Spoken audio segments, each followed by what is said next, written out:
رعاية.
Bye.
بحب اشكر الجهاز الفني بالكامل على تعبه معانا الفتره اللي فاتت، وبشكر زمايلي الرجاله النهارده على المباراه الكبيره اللي احنا عملناها.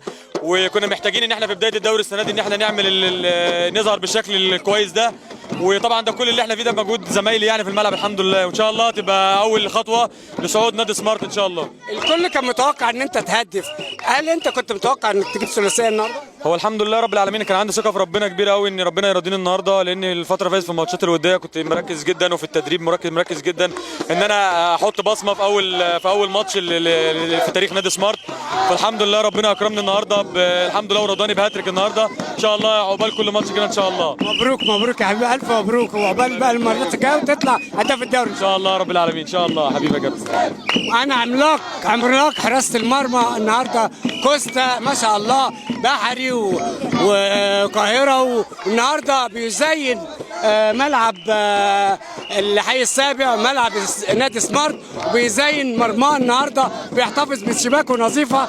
يمكن كوستا احد ابرز لاعبي سمارت وخصوصا في حراسه المرمى. مبروك يا كوستا النهارده الفوز الجميل النهارده. الحمد لله والشكر لله يا كابتن باهي. بشكر اللاعيبه الرجاله ومجلس الاداره والجهاز الفني اللي موفر لنا كل حاجه من اول السنه، والحمد لله دي بدايه. ده طبعا كان في ضغوطات كبيره وكبيره، ده اول ماتش في مسيره نادي سمارت، فكان عندنا ضغوطات، بس الحمد لله ربنا كلم تعبنا ووفقنا وخلانا نطلع بالثلاثه بونت. عنصر الخبره فرق معاك يا كوستا؟ طبعا الحمد لله، يعني 15 سنه كوره، فالحمد لله يعني الحمد لله قدرت اطلع بشباك نسيبه الحمد لله. هنحتفظ بالشباكه النسيبه لحد امتى؟ والله طول ما معانا ربنا ان شاء الله يبقى شباك نسيبه كتير باذن الله. حبيبي الف مبروك، ودايما بالانتصارات يا حبيبي، الف مبروك.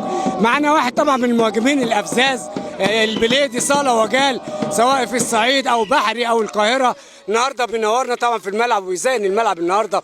البليدي احمد البليدي طبعا هداف ما شاء الله عليه، ويشارك النهارده مع نادي سمارت في لقاء تاريخي، مع اول مشاركه ليك يا بليدي. تقول ايه النهارده مع الفوز مع ضربه البدايه؟ بسم الله الرحمن الرحيم. في البدايه برحب بيك يا كابتن باي، حضرتك قيمه كبيره وقامه يعني. عايزين نوصل رساله ان نادي سمارت فريق في الدرجه الرابعه والقسم الرابع، بس ان شاء الله طموحات ملهاش حدود. شغالين بامكانيات دوري ممتاز، اداره بتحاول توفر لك كل الامكانيات، لعيبه كل اللعيبه يعني ما فيش حد متاخر له اي حاجه، بتحاول ان هي توفر لك كل حاجه. معانا جهاز على اعلى مستوى الحمد لله، لعيبه كويسه.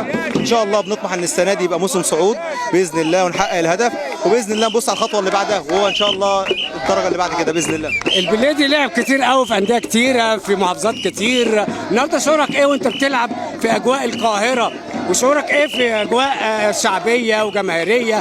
وشعورك ايه في القسم الرابع؟ وانت طبعا متهيألي دي اول مره تشارك في القسم الرابع. دي حقيقه.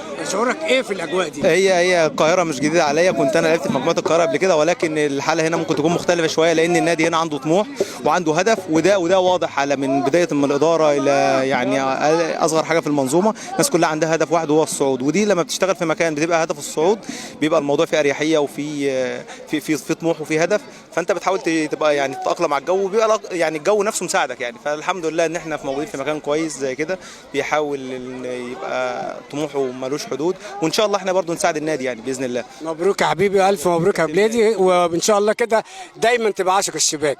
حبيبي يا كابتن باي، حبيبي بليدي.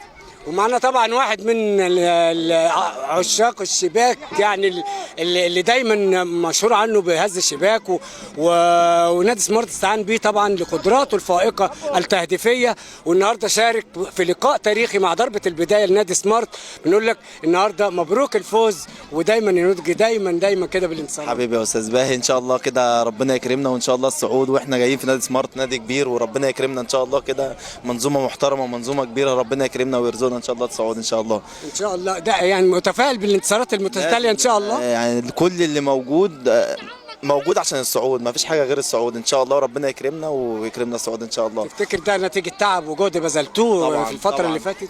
طبعا كلنا بنتعب، جهاز ولاعيبه واداره كله بيتعب، حتى العمال كله بيبذل اقصى جهد عنده، وربنا يكرمنا وان شاء الله نسعد السنه دي. يعني العمليه مش عمليه سكواد قوي ولا حاجه ولا هو منظومه كامله، مش سكواد قوي، هو منظومه كامله كله بيكمل بعضه. سكواد قوي من غير جهاز مش هيعمل حاجه، والعكس الصحيح، والاداره ونفس الكلام. انا شايف الروح الجميله بينكم وبين بعض، يعني يعني حتى بتقوموا بعض وبتشجعوا بعض واللي بيجيب جون بيجري عليه يعني احنا عايزين نصعد، فاحنا مش بندور على حاجه تانية غير الصعود، فاحنا عايزين نصعد، مش مهم مين يجيب، مش مهم مين يلعب مين يقعد، احنا مع نفسينا عايزين كده، احنا عايزين نصعد. احنا مش مهم مين يلعب، مش مهم مين يقعد، المهم ان احنا نصعد. احنا كلنا 30 لعيب كلهم ما شاء الله اجمد من بعض، فاللي يلعب مفيش مشكله، احنا في ظهره، اي 11 احنا في ظهرهم. اكيد. الف مليون مبروك، ودايما كده بالانتصارات يا نادي. الف مبروك. النهارده طبعا المباراه يعني كانت افتتاحيه قويه بين فريق نادي سمارت وفريق محترم زي نادي مناش البلد، انتهت بثلاثيه نظيفه سجلهم هاتريك اللاعب يوسف حسن. مبروك، الف مبروك لاداره نادي سمارت المحترمه، الف مبروك على اليوم الجميل، اليوم الجماهيري اللي النهارده المدرجات كانت مليانه بالجماهير، شجعت باخلاص، نتيجه تعب وجهد فاز نادي سمارت بثلاثيه، وان شاء الله الانتصارات متتاليه في المباريات القادمه والصعود باذن الله.